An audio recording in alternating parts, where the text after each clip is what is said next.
In this video, we will take a look at the speed warning of your Porsche. Let's go for a ride. The intelligent speed detection is a driving assistance system which helps you keep within the speed limit. With a speed warning, whenever you exceed the speed limit, you'll be informed in the instrument cluster and hear a sound signal. In principle, all assistance systems can be deactivated in the PCM.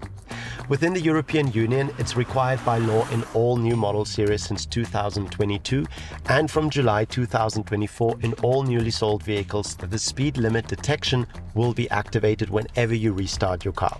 Let me show you how to disable or activate the assistance systems. Enter the PCM submenu under Car, Assistance, and Additional Functions.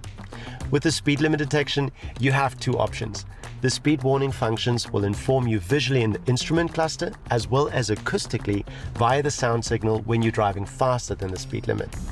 The function acoustic speed warning is therefore automatically activated when you activate the speed warning. However, you can switch it off if you only want the visual warning in the instrument cluster.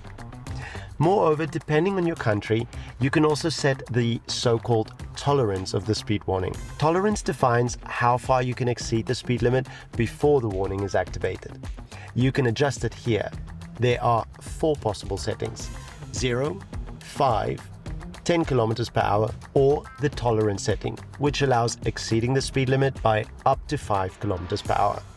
If you choose 5 or 10 km per hour, keep in mind that when restarting your car, the setting will automatically go back to the tolerance setting. One more thing. This multifunctional steering wheel has several buttons with various helpful functions. One of them, the one over here on the left, is the Joker key. Now you can assign any function to this button for quicker access. Simply hold down the Joker key and the PCM will show you several options to choose from. Now, let's choose speed warning. Done and set. Now I can easily switch the speed warning on and off whenever I want to by the click of just one button. Have fun driving your Porsche, and I'll see you guys in the next video.